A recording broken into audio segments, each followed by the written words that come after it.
Welcome, fellow entrepreneurs and goal getters, to Entrepreneurial Elevation, Unleashing Greatness Within with myself, your host, Kelly Beveridge.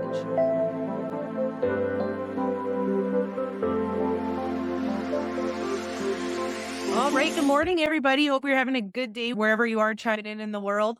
And I'm excited to have one of my good friends on the call today. I've always admired him for his work ethic and his strong values that he always holds. And it's just been really exciting. What I love most is when you see your friends transform into the person they are today. And he's a father now and a husband, a very successful businessman. And so I'm excited to have him on here to share his wisdom of how he's gotten to where he is. My buddy Trung, he grew up in a family of entrepreneurs. They owned a chain of convenience stores. He bought his first real estate property back in 2006 and then acquired a really impressive portfolio of around 3.5 million in rental properties by 2010. And Trung, you were pretty young then. Way to go. Here in Calgary. You still are young. You were younger back then, though. And then you've gone through a journey that's landed you with Remax in real estate, where I love this. You earned the Hall of Fame Award, which is given to producers who have achieved over $1 million in commissions. And now you're with eXp Realty since 2021. You're a 3-time Icon recipient, and you were awarded the Triple Diamond Chairman's Excellent Award for earning over $1 million in commissions and over 200 units in 2022. Wow, impressive. And Charlie, I know you're a humble guy, so you might get a little squirmish with me reading all those accolades about yourself. Yet I think it's really important to share, because what I want to talk about today is achieving success, yet that it just doesn't happen overnight. Like, you got to put in your due time and you got to put in the work to get to where you are. And that's what I'm excited to chat with you about. Trung, if you can come on and if you can share, first of all, I just want to know, like, how did you get into real estate and choose that as a career? Thank you for having me on, Kelly. I chose the career in real estate when I was in university, and I read a quote from Andrew Carnegie that said 90% of all millionaires become so through the ownership of real estate. That quote really struck a chord with me, and I remembered it, especially at a time in my life in your early 20s in university, when that pressure is on to ask yourself, what should I do with my life? So when I was considering which degree I should take, Bachelor's of Commerce with entrepreneurship made a lot of sense with my childhood upbringing. And then someone said that they invested in real estate and they did it on the side. It piqued my interest for me to ask him more questions and ask him to mentor me. So with that kind of lead in, and that quote, I decided to take this guy out for a coffee, and he just taught me the fundamentals of investing in rental properties with integrity. And I just never pivoted outside of real estate since then. So that was in 2006. And right now, I guess that's 18 years, which is pretty wild to be in one industry for so long, especially when a lot of people are always looking for where the next big opportunity is, or they're looking where the grass is greener. So Yeah, for sure. that quote alone really changed the direction of my life. And then from there, getting to know that guy, it opened up other doors to meet other people in real estate that kind of taught me another component that I didn't know. You know what I like about your story is, and I think sometimes people don't realize how important this is, to find somebody who has what you want and be open to mentorship and coaching. You sought out somebody and you were open to the guidance. And I think that's really important. Okay, so now you're where you're at. So you sought out this mentorship, which is great. You took your first step, you bought your first property. So my experience of you is you're a really great example of somebody who has done that 10,000 hour rule to mastery, where you've developed your skill and you have practiced your craft over and over again through different ways. Trump, can you talk about what are some of the things you did to get good at selling houses and being in real estate, and talk about the level of discipline that takes? When I got my realtor's license in 2015, I already had 9 years of experience in real estate investing. That was, I would say, an upward trajectory, but it was also turbulent along the way.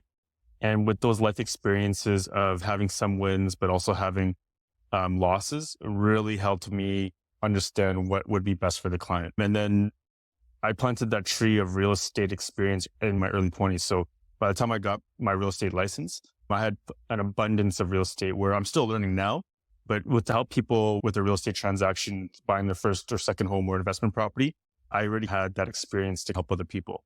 And then I found that was a big factor in communicating to people that I was trustworthy, reliable, and I knew what I was doing. And then just making sure that I genuinely looked out for their best interest, that I was going to buy a property that I believed in, that I felt that was something that I could have bought myself. And after carefully listening to what their goals were and made sure it lined up with their objectives. Yeah, that's awesome. They say buying a home is one of people's biggest, buying and selling a home is one of people's biggest decisions in their life. Yep. And me, I take it really seriously to know that it is a really big purchase, to know what they're relying on me to do and provide good counsel and expertise. And then I make sure I apply my knowledge. So I really wanted to make sure that they were really in good hands and that I genuinely cared about their interests. That's awesome. It's like that saying, people don't care how much you know until they know how much you care. So making them feel like Totally. or I think you're awesome at that. And it's a big reason why you do so well. Take us back to the early days, because I know that you knocked on a lot of doors to develop that skill. You've grown into your personality, yet you've always had that caring nature within you, right? Yet you had to develop the skill.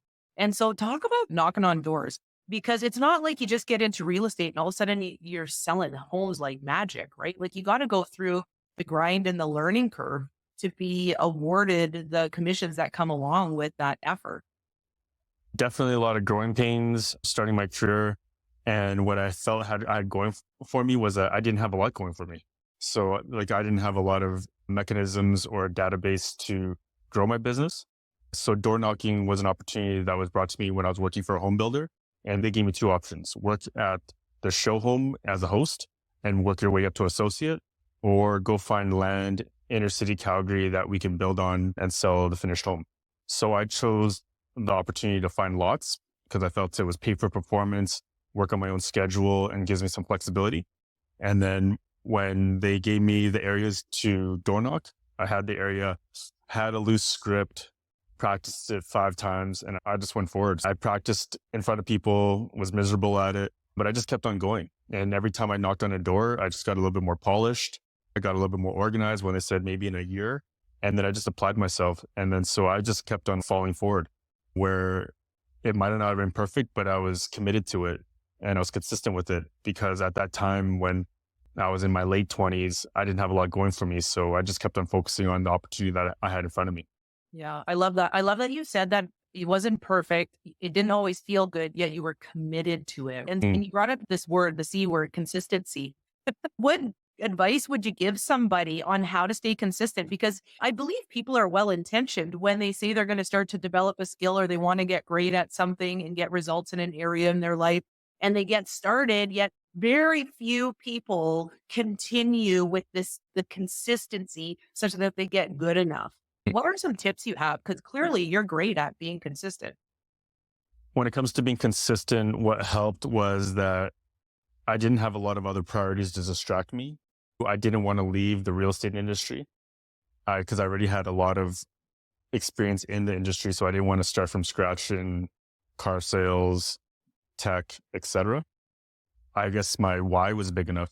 I was just starting to date a girl where I realized that I needed more stability and I needed to take care of myself more as I was getting into my late 20s, and relying on my parents was just not an option I wanted to take. So my why was big enough that I wanted to be independent. I wanted to be a provider, and I just didn't focus on what could have been out there besides real estate and the opportunity in front of me.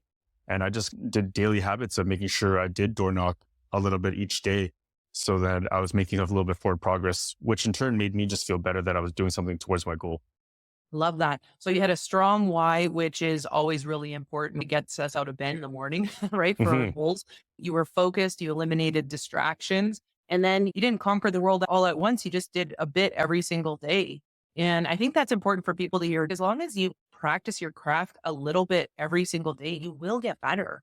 And what would you say to people though? Because here's my thing. In business, a lot of business is selling, it's asking for the sale, it's inviting people. And you know, that big scary fear of rejection, right? So you're out there doing the scariest thing of all, knocking on doors, cold calling.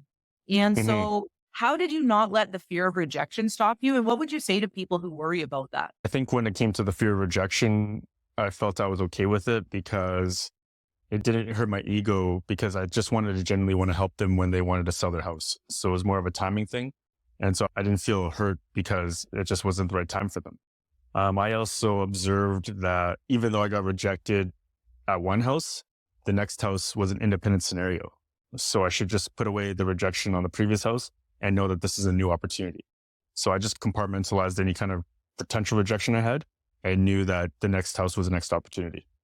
And I Yeah. really wish that I had that energy towards my golf swing. Yeah, come on. You're supposed to be able to transfer skills. What's going on here? Yeah. Too funny. And that's so true. I like that you said that it's because you really cared about people too, because I think, and I know this about myself, whenever I'm in fear of what the person's going to say, I'm making it about myself. So it's Mhm. that awareness that like, if you're fearing the rejection or caring what people are going to think or what are they going to say, just realize in that moment we're making it about ourselves. And when you can shift and make it about the person that you're wanting to serve or help or whose lives you want to improve, it makes it easier to just go out there and ask. So I love that you shared that. Important do you think is investing in yourself as you build a business, like your mindset, your personal development, taking courses? I think the personal development, having expertise and personal growth is probably the highest ROI you can get. As an example, you can invest in the stock market, invest in other companies and expect like a 10%, 20% return. And that's best case scenario. Whereas if you invest in yourself, I think you're really on the fast track for growth. Yeah. I know that once I started taking some personal growth courses and really applied what I learned, I knew that those skill sets would always be with me forever. So let's say hypothetically, I lost everything. I knew that I didn't lose everything because I still became a better person from growing with bigger goals, with personal development, and just putting myself out there to try new things. What guidance would you give for people to apply? Because you said you would apply what you learn, and I think that's huge. So many people take classes or courses. Even myself, I've listened to certain things, and I think that's an awesome idea, and I don't apply it sometimes. Hmm. So, what are some tips to not get overwhelmed when you're working on yourself, and how do you start to apply some of the things you're learning to see what works and what doesn't work? What I observed is that when I was taking a lot of personal growth courses, they probably had who knows how many suggestions or things to do to incorporate into your life. What I found was like by the end of the course, I would just choose 2 to 5 of those tools that I wanted to incorporate and not try to incorporate all of them and then just focus on actually incorporating them. So whether it was daily affirmations, I would just make sure that I was doing the daily affirmations, put it on my things to do list, put it in my calendar, or reviewing goals or creating goals. I just made sure that I actually applied myself to the things that I felt that were the most effective. So rather than trying to do everything in that personal growth course, I just chose the ones that I felt that were most effective and then implement to my life. And then slowly I just started habit stacking and adding new tools to the toolbox. Yeah. So I think in the end, it just starts doing it one at a time. Yeah. Yeah. Mhm. Going back to keeping it simple and getting started. And I know Mhm. you're a busy guy. You have your real estate, you got your team, you are cranking right now, and you also have a high value of family and spending time with your wife and your kids. And I know health is important to you too. How do you juggle your schedule? What are you doing that's working so that you can fit it all in and at the end of the day not feel overwhelmed? The biggest shift that happened was that I hired a coach in this regard. And the main thing that we worked on was limiting beliefs that I could have a successful career when a lot of people have the conception that if you wanted to be a realtor, you're going to be having to work really hard. So I really worked on my limiting beliefs that I could have a healthy and rewarding family life, a prosperous career, and maintain my health. So focusing on the limiting beliefs was the first step. And then I just time blocked. I took an assessment or an audit of how I spent my time. I delegated as much of the low income producing activities I can to my admin. So I trained my admin better. And then I got more sleep. So I went to bed earlier and where watching Netflix from 10 to 12 got cut out of my life. I went to bed earlier and I woke up a lot earlier and got my workout in. And when I got my workout in, I got the endorphins. So I was able to focus at a high level, probably 2 hours before my family woke up.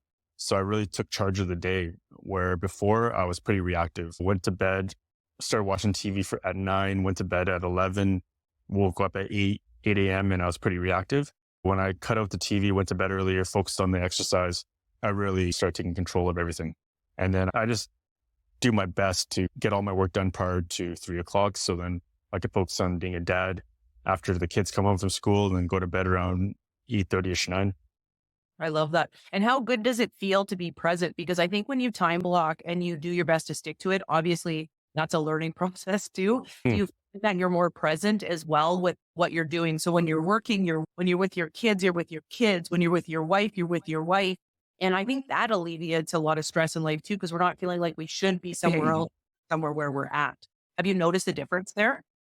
I think what was really helpful when it came to time blocking or not having distractions was also turning a lot of the notifications off. So even before this podcast, made sure I turned off all the window browsers, turned off all my notifications so I can just be present here. I think that really helps with when I'm with my wife on a date, turning off the notifications when I'm with my kids, try to put the phone away. Obviously, there's certain things that are time sensitive, but I just try my best to eliminate the distractions so I can be present. I Right. love But it. when I time block and then I have a good night's sleep and a time for deep flow in work, then my day's not so reactive. So then I can just stay on top of things. Right. Yeah, of But not every day is amazing. We're all human, course. but the name of the game is to have more better days than hard days. Totally. We're constantly a work in progress. And I Yeah. love what you shared. So, yes, time blocking and being strategic, yet I don't want to skip past what you shared in the beginning. I think it's really important what you talked about with limiting beliefs. And just to reframe that, it's like you change the narrative of what you believe to be true. And I think a lot of people, this is a huge one. So, because you're a realtor, we'll use that as an example. Yeah, realtors usually are known for they can't do things because they have to have their phone on them 24/7. You don't want to miss a sale. Hmm. You want to miss an opportunity. You got to work. And that's a narrative that gets created. Yet it doesn't mean it has to be true. It doesn't have to be your truth, your story. And I can relate to that because I just came off of being a workaholic for 5 years. And my new story is the same. It's like I can have relaxation time. I can have friend time. I can have family time. I can focus on my health and I can make more money than I've ever made in half the time. And it's whatever we decide it to be. And I think reframing our stories and doing our best to repeat that, because I believe how beliefs are created is by what we tell ourselves over and over again. It's huge. I think that's huge. And I don't think we talk about that enough or it's not nearly done enough. I think rewiring your brain to believe the things that you thought were impossible is the first step in changing your habits. Because Absolutely. I know for the first 5 years of being a realtor, I lived the typical narrative that you got to work evenings and weekends. The more successful you are, the more hours you got to put in. And it was really starting to affect the other areas of my life in terms of sleep, health, and relationships. So to reset things and then realizing that I can have it all was really the start of actually manifesting it to real life. I love it. And of course, it's not like we're saying you don't have to have periods where you're sprinting or you're working hard or you're putting forth the effort. Yet at the end of the Hmm. day, we're in control of our schedule and our life. We're the designers. And I think Totally. that's important to take ownership of that. And so talk to me now. So now you're in that good time phase where your values have shifted. What are your values now? Where before they were work, it creates success so you can provide. What are your values now? I think the highest value I have now is to ensure that I just have quality lifetime memories with my wife and my kids. Everything works around that at this time. Yeah. At the early phases is all about delayed gratification, provide and create multiple revenue streams. And then now that I have more stability and I realize that money isn't everything, it's all about relationships with the people that I care about the most and making that a priority. I love it. And do you feel that's a part of inner fulfillment? Because I feel as entrepreneurs, we can by accident get caught up chasing success. Not that we all don't desire success and can do it while we're, like we're saying, having a family as well. Yet, do you feel, I guess the question is like more fulfilled because you're living your higher values and you're honoring that? What I can tell you is that what made it unfulfilling was reaching these big goals from a career standpoint, where I had a lot of anxiety and stress to reach these external goals. And it did feel good, but it felt good for a couple of days. And then at the start of the year, what anyone achieves the previous year means absolutely nothing because it's old news. And then with entrepreneurs, we all love to create big goals, reach them, and then create another bigger goal. And I didn't want to do that. I felt like the amount of anxiety, the stress, the effort that I put in to reach the goal was rewarding. And I'm happy that I did it once, but it's not something I wanted to keep on doing.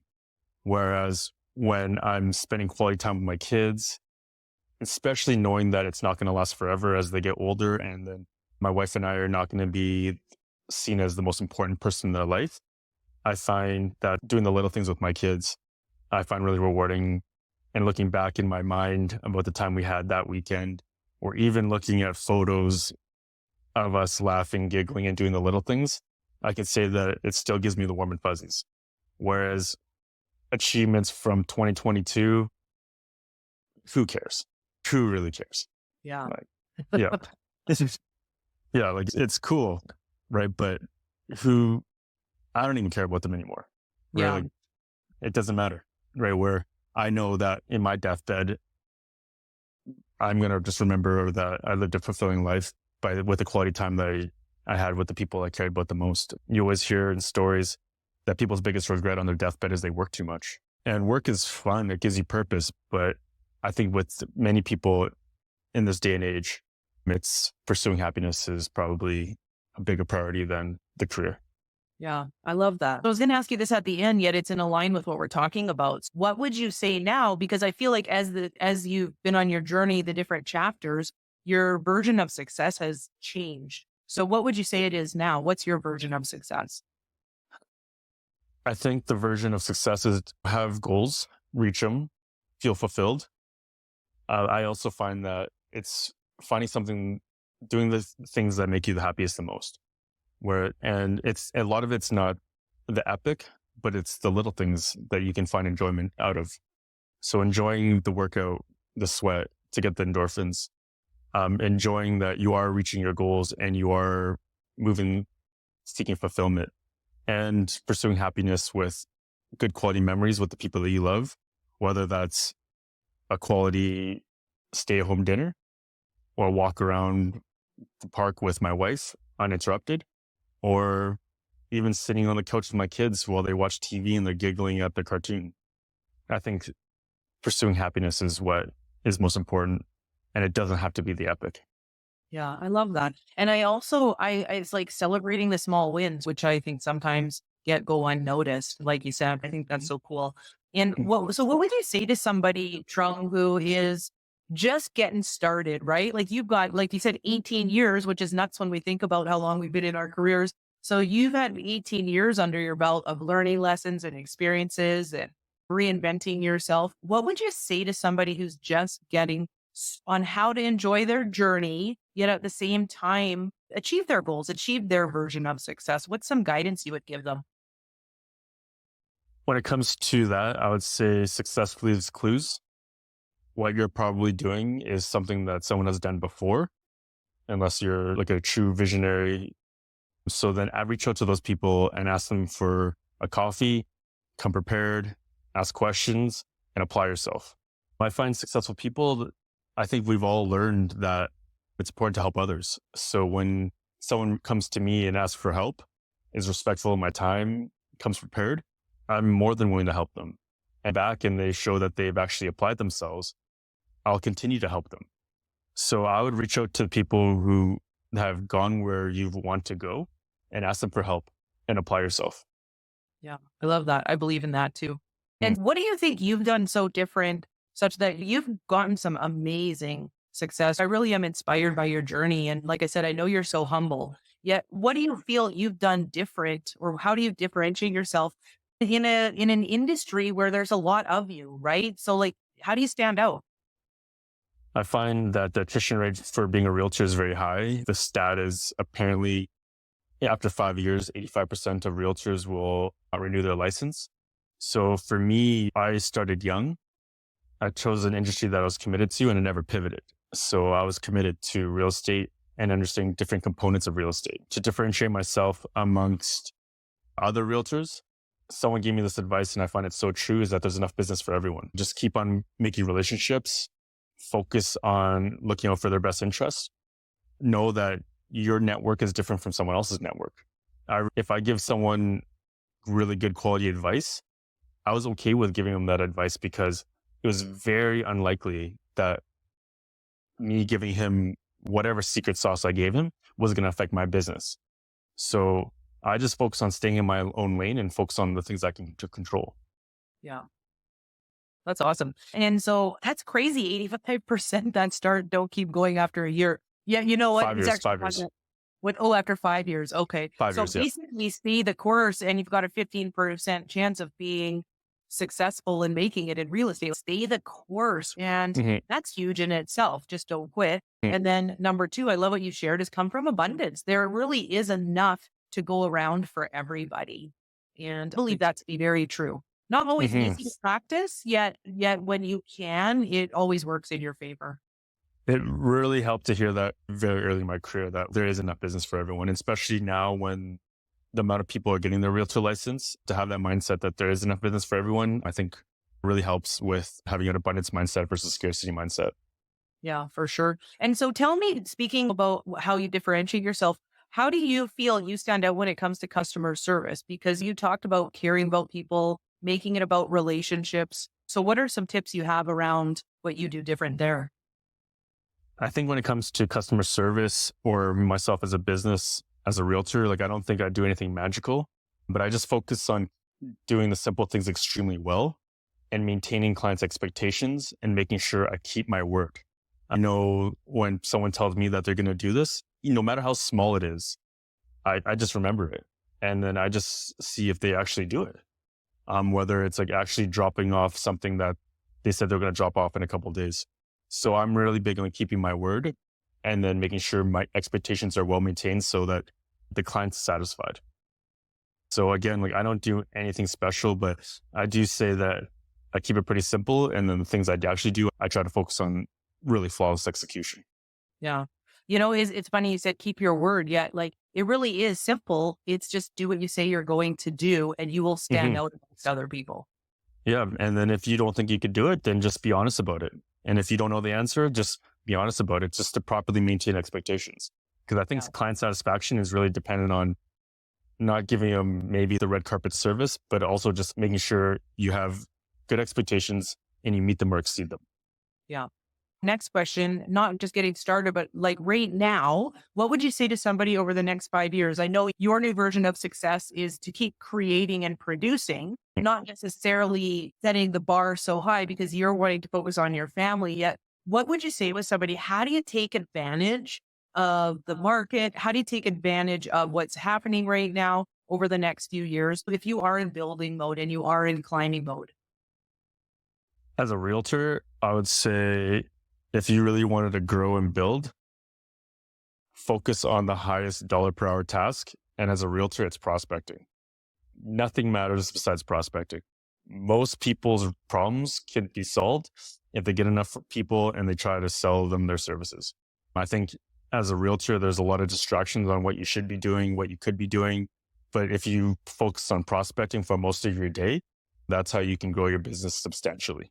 Okay. And whatever prospecting methods you choose to do, I think they all work. You just have to stick with it and get better at it and be refined, right? Yeah. But Again, you make prospecting, it well, that goes for all businesses, I think, everything. right? If your Yeah, mouth is closed, you're closed for business. totally. Totally. 100%. So I think Yeah. just focus on prospecting solves a lot of people's problems in terms of why am I not growing fast enough?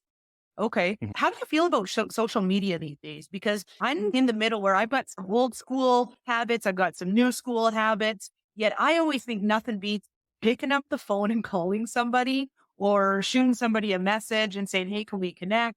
Yeah, nowadays I know there's so many great tools on social media. I'm doing my best to be open to them. Yet I find that when people say they're building their business through social media, 80% of people are actually just wasting their time scrolling, not being effective, and it becomes a time waster. So I'm just curious, what's your thoughts on social media for prospecting? I think old school versus new school, I think they both work is how well you're doing either or.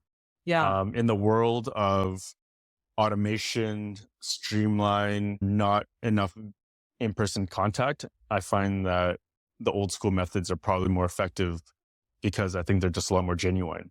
Yeah. So when you are in a business where it's mostly relationship based that they're going to choose you, being genuine and then picking up the phone and having a real connection with them probably will lead to a higher success rate than the social media. But I do know that both methods work if you just know how to hone them. Yeah, for sure. And that's where right now I'm being open to, because I know there's millennials out there who are going to crush it, right? When it comes to Hmm. AI and social media and just being open to being a student again, I think is important. And speaking of relationships, I think referral based business is also key a lot of the times. And so, do you do a lot of referral based business? And what guidance would you give somebody around that? A lot of my business is based on referral. And in terms of guidance, I took a couple courses on how to build a referral based business, and I applied what I learned into that course. Probably about only 40 to 50% of the takeaways from that course I applied into my own business. And that is the backbone of my operation.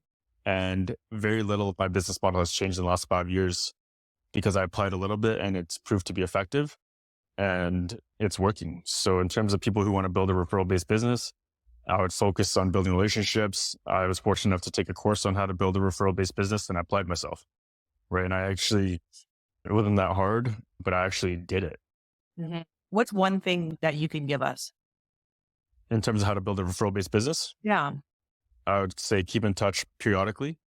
Generally just reach out, not wanting something, but to add value. You can automate some processes such as doing a newsletter, sending birthday cards, remembering them, keeping in touch with them and not asking for anything. Right. But I think those are a couple of things to stay top of mind when someone says realtor, that they keep you in mind. But I think also the backbone of referral based business is that you got to genuinely be good at what you do, because no one's going to refer to you if they didn't have a good positive experience.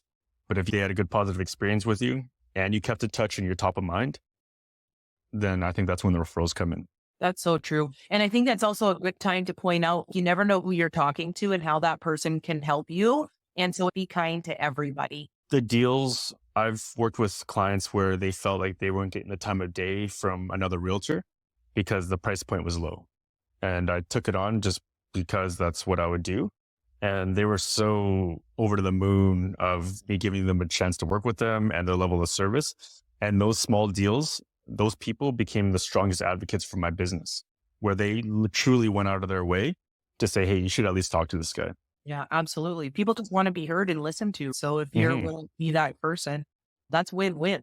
Okay, Totally. so just to wrap up and ask you a few more questions, what would be three pieces of advice you would give somebody who is in action? They've created some business, they're doing okay, yet they've started to feel stuck, a little bit unfulfilled, and they just can't break through to that next level. We've all been there where you feel like you're doing all the right things, yet for whatever reason, you're just not growing. What would be some advice that you would give to an entrepreneur? If I needed to up my game to the next level and take it to the next tier of business, I would look into the people who are currently in that tier and sit down with them and ask them for advice. Like, I think that would be the most logical thing to do. If someone is there and they're crushing it and that's where I want to be, I would ask them if they can sit down with me, ask them questions, come prepared, and also ask them, like, what can I do to help you? And then make sure it's a two-way connection. But if I'm doing the same thing over and over again and it's not getting the results that I want, that means something needs to change. And rather than me trying to figure it out, I'd rather ask someone for the assistance. And I don't know, but I find that if I'm genuine, if I'm respectful of their time, and I'm looking to help them too, the likelihood is that they're probably going to want to help. And if they don't, that's okay too. Just go on to the next one. Yeah. There's not just one person at that level that you want to be at. And I generally think that people who are successful, they do want to help. They do want to help people that show a high level of drive and that are actually going to take their advice. Yeah. Yeah. You got to be eager. You really got to be eager for information and to use your language, be coachable when you're given the guidance. Yeah. Yeah. And actually apply yourself, because I also find too, ask for advice, but they don't do anything with it, though that relationship will diminish. But if you actually apply yourself and do something with it and also add value to that person who's helping you, I think that's how you can build a really good business relationship. For sure. And you have to be willing, you know what, when you're an entrepreneur, you're going to be willing to try things. Like one out of 10 things is going to land and you're going to rock it and you're going to have it be a part of your business. Like you have some things you're doing that are tried, tested, and true. The 9 other might not, yet it might get you learning, more growth and understanding. So you have to be willing to try things and see what works. Yeah. And then you also know that it doesn't work and then you can carry on to the next one. Exactly. Right. I totally agree. So what's something, if you were going to give an entrepreneur advice on something they can focus on just based on what you think works, your values, your mission, what's something you would tell people to go and implement this week? I think the best advice that I give myself is set up the business to enjoy the ride. I find that early in my career, I worked in the 7th gear and I worked so hard trying to get to the pod at the end of the rainbow, which was getting to a certain number, buying a house, retiring. But I was always looking for this finish line where I told myself I was going to be happy. And that finish line, it may have came and maybe I wasn't as happy as I thought I would be. So I would say to all the entrepreneurs that it's important to enjoy the ride and structure your life so you can enjoy the ride, whether that's delegating the tasks you don't like, focusing on your health and your relationships at the same time so that you can enjoy the process and not be so fixated on some sort of goal or some sort of finish line. Because I think when you get to that finish line, it might not be the oasis that you thought it would be. So I think if you enjoyed the ride, you'd also have more longevity and you wouldn't get as much burnout and you would just be more happier with life. So for me, that was my takeaway was like, you don't need to work so hard because if you enjoy the ride, you can, rather than trying to do this for 5 years, if you enjoy the ride, you can do this for 15, 20 years and it'll give you more purpose in those later years too.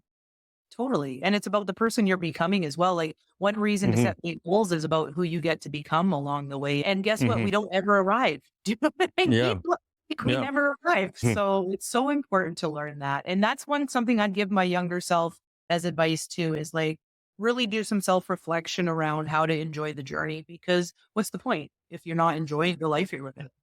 Yeah, because if you feel like paying off that mortgage is going to suddenly the catalyst for you to be happy, I think you might be disappointed that you might not be happy because you're not as healthy as you thought you would be, or maybe along the way your relationship suffered.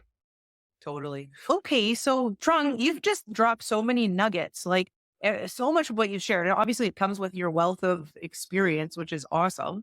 And so if somebody did want to reach out to you and they're like, man, that Trung guy just sounds cool, which by the way, everybody, he is, you are super genuine. And I knew that I know that you do care about people, and it's why you're doing so well, that you do go the extra mile. And I think that's rare these days. So how do people get a hold of you if they want to sell their home or buy a home?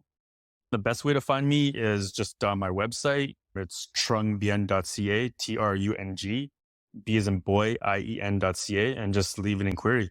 From there, you can also Google me and then you'll find plenty of ways to get a hold of me, but text, email, phone number, and I'm happy to help. And we will put your information in the show notes. So for the listeners who want to get a hold of Trung, all of his handles and website and everything that he just gave will be in the show notes as well. So that'll be easy access. And then Trung, just last question. What do you have coming up? What's in the near future here for you? My 40th birthday. Whoa! Yeah, it's in May. So I'm looking forward to it. You are a youngin'. That's Yeah, I'm not big on celebrating birthdays, but this year I think I'm going to celebrate it. Not the typical booze fest, but just live a couple bucket list moments. That is awesome. Oh my gosh, you're turning 40. That is a milestone. You deserve to celebrate yourself. You worked hard to get where you are. So just me, I appreciate you so much. I appreciate you giving me your time. I can hear your kiddos. So they're like, Dad, time's up. It's almost time to take them to their swim lesson. Oh, nice. Okay, you're clocking out and going to go swimming. That's so cool. Trung, thank you so much for being here. Excited to see what you do in the next 40 years of your life. You've done so much already. And happy early birthday.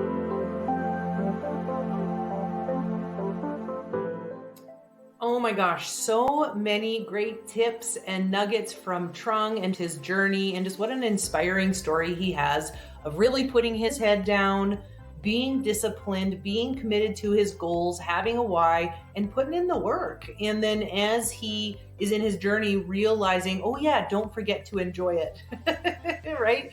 Don't forget to enjoy your journey. Be coachable. Find people who have what you want, learn from them, and continue to climb to your version of what your success is.